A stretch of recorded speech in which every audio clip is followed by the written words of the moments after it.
About how to write a polynomial if we know its roots. So like we know its answers already, we know its solutions. We want to know what polynomial made that. But again, we are starting with one like what we did yesterday. Let's look at it.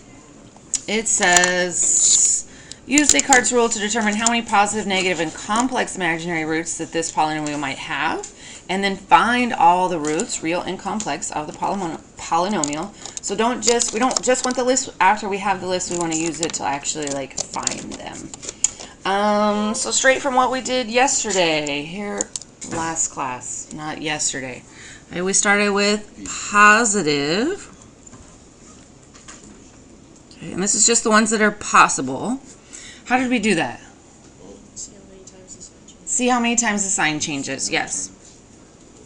How many times does it change? 0.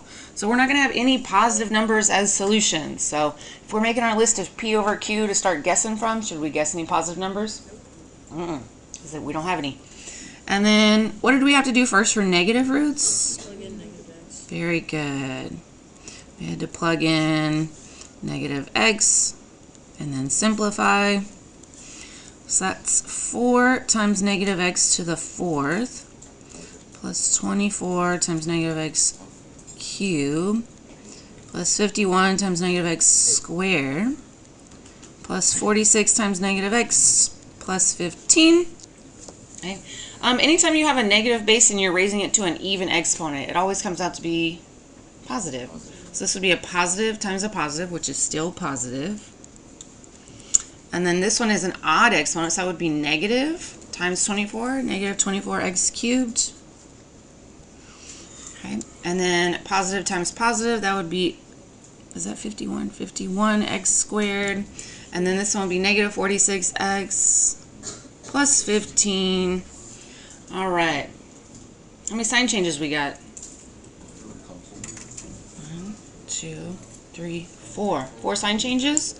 Okay, so that means we might have 4 negative roots, or we might have smaller than that counting down by 2's. 4 or 2 or 0. Let's hope it's not 0, because if it's 0, then we won't have a way to start this question. So let's hope there's definitely 2 or more. Okay, after that, let's make the list of possible roots in general. That was the P over Q list. Plus or minus P over Q, where P stands for factors of what number? Factors of 15, right? Factors of that constant that's at the end. Factors of 15 are going to be 3 and 5, 15 and 1. Excellent. And then what does Q stand for? Factors of the leading coefficient, factors of 4. 3 numbers that are factors of 4. 2, 4, and 1. Very good. Now remember, when we're guessing numbers to test, should we test any positives? Nope. Don't test any positives. Why not? Because according to this, according to Descartes' rule, we don't have any positive numbers that work. Pause to locate a pencil. Everyone find a pencil, because if we get a number that doesn't work, we want to be able to erase it. This pencil's in the back if you need to borrow one. Alright, when we set up our synthetic division,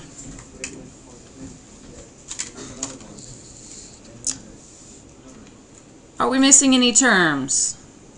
4, 3, 2, 1, and then no variable. Okay, not missing terms. Remember how synthetic division works? You're going to take just the coefficients. And then the first number always gets brought down. And then we need to decide, what do we want to test first? Should we test any positive numbers? Should not test any positive numbers. What are the easiest ones to test? From this list, what would be the easiest to test? 1 and negative 1, but we already know. Should we choose 1? No, don't choose, yeah.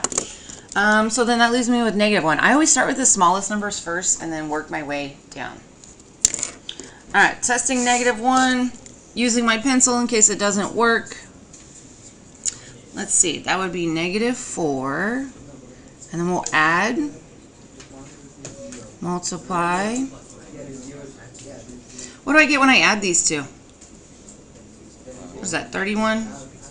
Multiply. 46 plus negative 31 is 15.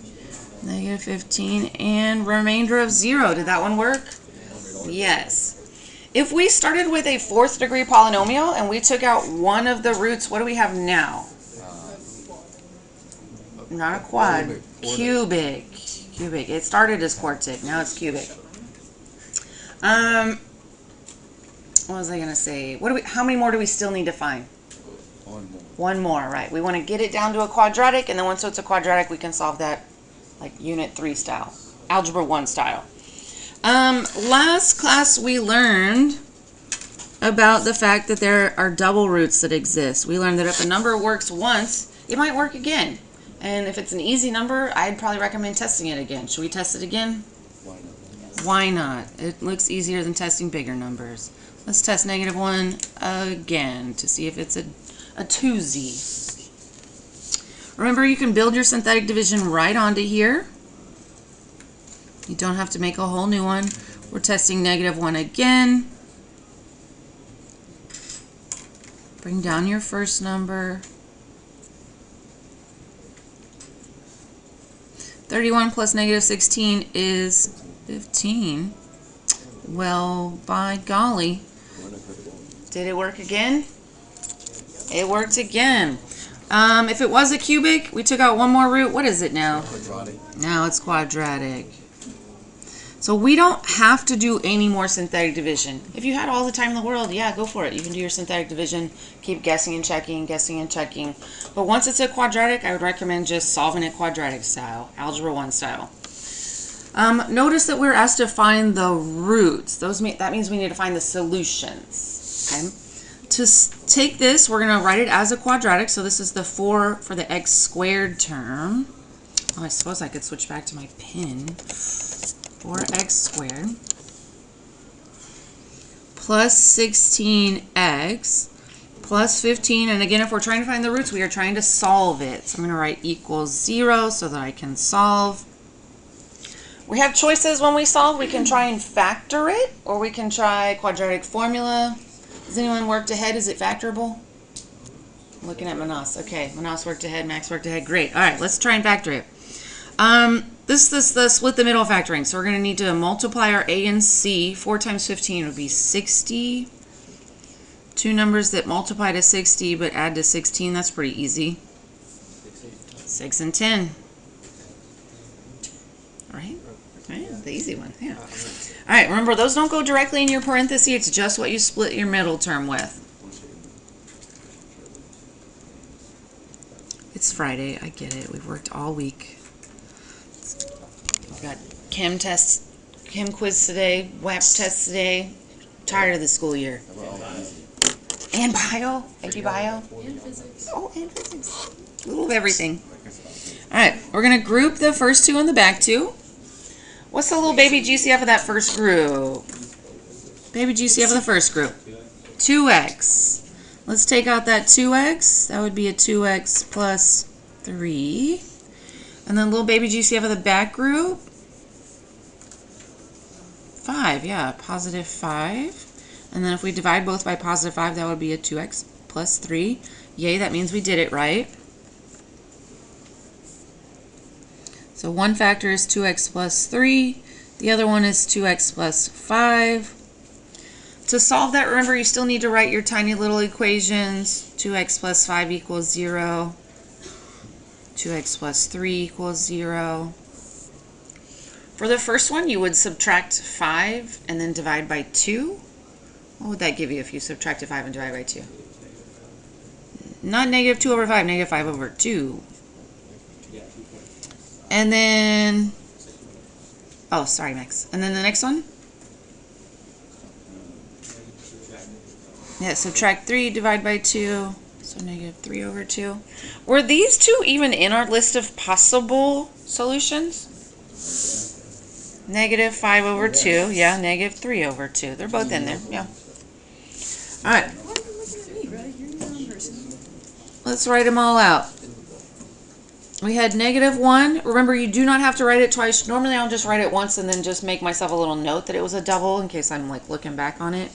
And then we had -5/2 and -3/2. I'm gonna point to you, say it was a double. Look at that world's best brace, guys. Look how great that one was. Ah. No, this is majestic. The right one is bad, but the left one is majestic. Alright, this was just a review of what we did last class. Next up, new lesson for today. It's not, the first one's not hard. Calm down, calm down. Okay, write a standard form polynomial. Standard form is the key word there. It has a leading coefficient of 1, and it has zeros of -1, 2, and -3. If you know the zeros, you also know the factors. Okay? So the first thing we want to do is we just want to start by writing it in factored form. Start by writing it in factored form.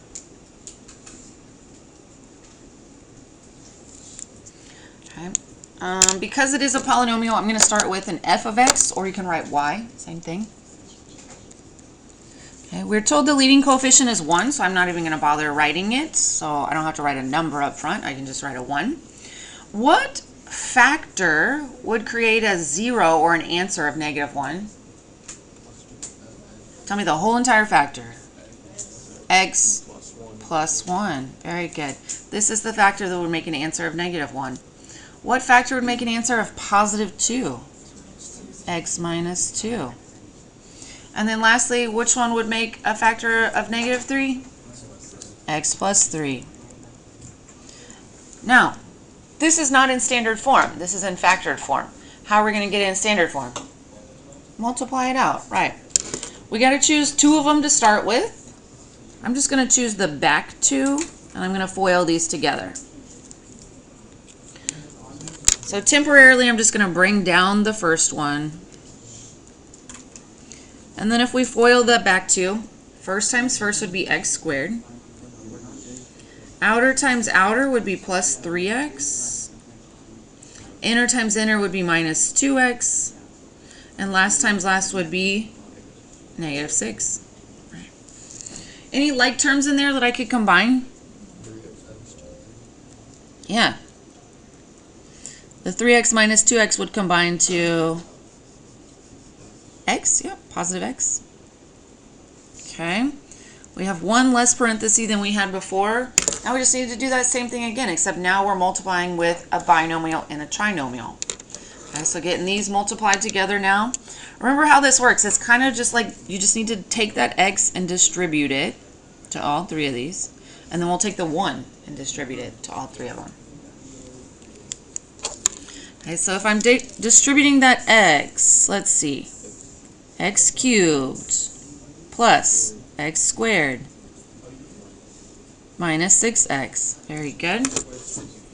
And then we'll take that positive 1 and distribute it. Okay, 1 times x squared would be an x squared. 1 times x would be just an x.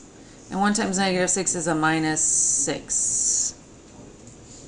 When you write your final answer, guys, when we're combining like terms, we always want to write the highest exponent first and then work our way down. So does the x cubed have any terms to combine with?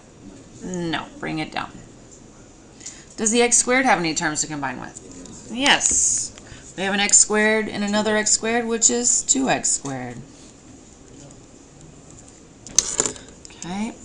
The -6x plus x would combine to -5x. And then the constant's kind of a lone wolf, so just bring it down. -6. There it is, standard form. Not too bad. This one. Stop it. Work with your throat. Alright, let's flip it over. Dos más. That means 2 more. I wonder why there's all this room on the paper. What a weird thing. Write a standard form polynomial. It has a leading coefficient of 1, so we know the front number is a 1. Okay. It has zeros of 3, and it has zeros of 2 minus I. Last class, we talked about complex roots and how they always come in pairs. So if you know 2 minus I is a root, you also know that 2 plus I, its conjugate, is also a root. 2 plus I is also a root. And remember I said that also works for irrational ones. If you had 1 minus square root of 2, that means 1 plus square root of 2 would also be 1. All right, we're going to write it in factored form first. Okay. My first one, what would be the factor that would produce 3 as the solution? X minus 3. Now don't let these two scare you. Here's how we're going to write them. The factor that would make, we could do the same thing. Every time we're writing, if you look at how we did it, every time we wrote this, it's technically x minus the solution. X minus this solution. X minus the solution. And we're going to do the same even though they're complex. We're going to write x minus the root, or the solution. Okay. So we're going to write x minus, and I'm going to put the little guy in parentheses, 2 minus I. I'm going to do the same thing for the second one, x minus that root, 2 plus I, in parentheses. Okay. I have a tiny little bit of distributing I need to do real quick because I don't want that inside parenthesis, like that double parenthesis here. So I'm going to take this negative and just distribute it so I don't have that internal parenthesis. And same thing on this one. Take the negative, distribute it so you don't have that internal parenthesis.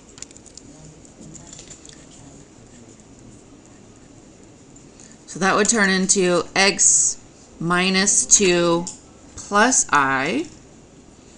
And this one would turn into x minus 2 minus I. Because negative times I would be negative I.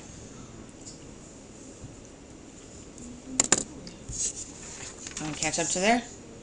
All right, we're going to do just like we did on the front. We're going to hate it, but we're going to do it. We're going to take these two back 2, and we're going to multiply them together. Triple distributing.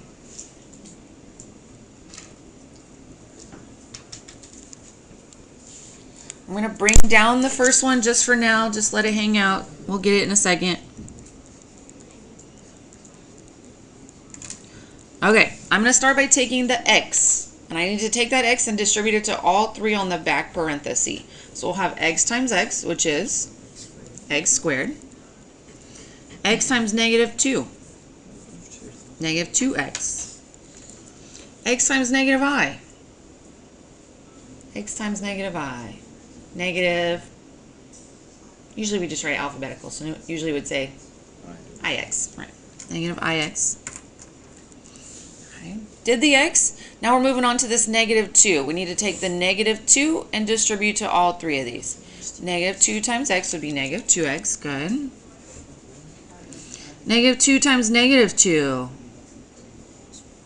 Negative 2 times negative 2. What are we going to write? Positive 4.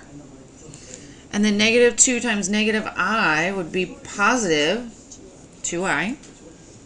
Almost got it. We got one last one to distribute. We're taking the I now and distributing it. Plus ix minus 2i and negative I squared. Okay, now I know it looks ugly, but a lot of this is going to cancel out. Right? Look through there. What cancels out? Yep, the minus ix and plus ix cancel because they're opposites. What else? The minus 2i plus 2i would cancel out. Okay. And then this negative I squared, we know what I squared is equal to. What's that equal to? Negative 1. So that's technically negative of negative 1. And what does negative of negative 1 equal? Plus 1. All right. All right, let's clean this back parenthesis up because it is looking a mess right now. So we'll have an x squared term. No others are like that. What else can combine? Yeah, negative 2x minus 2x is minus 4x. And then we have this 4 that we can add with this plus 1 back here, which would make plus 5. 4 plus 1 would be 5. Do we have any more i's in our answer? No. And that should always happen. If you still have i's after you did all your crazy multiplication, you did it wrong. Your i's should always all cancel out. Everyone got that? The i's should always cancel out. Make yourself a note of that. Okay. These two are just like the ones we have on the front now. Okay, this is just some regular polynomial multiplying. There just happens to be a binomial and a trinomial. So last thing we're going to do is FOIL these, multiply these together. And remember, we're going to take the x and distribute it. Good job. I heard Jay say it. The first one's x cubed. And then we have x times negative 4x minus 4x squared. X times positive 5 plus 5x. Okay, and then we need to also take the negative 3 and distribute it. Very good. Minus 3x squared. I heard Quinn say it. And then negative 3 times negative 4x would turn to a positive 12x. Okay, and negative 3 times 5, negative 15. Now again, when we write the final answer, we want to make sure we write it in proper form. So highest exponents and then work your way down. Very good. X cubed minus 7x squared plus 17x minus 15. Beautiful.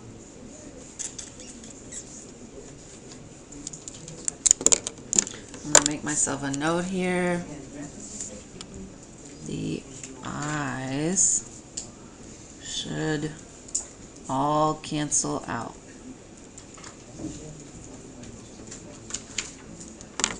Alright, last one. Such an easy SAT question that Jay answered it in 5 seconds. Even when I wasn't even talking about it yet. Let's look at it. We're given a cubic polynomial that doesn't have any numbers in it. It does say a, b, c, and d are constants, so they just represent numbers. If the equation has roots of -1, -3, and 5, which of the following could be a factor of it? Well, that's pretty dang simple. That's easier than anything else I had you do today. What could be one of them? B, very good. You'd have x plus 1 would make that root. What factor would make the second root? X plus 3, which is not on there. And what factor would make the last one? X minus 5, which is not on there. God bless an easy SAT question. They rarely are there.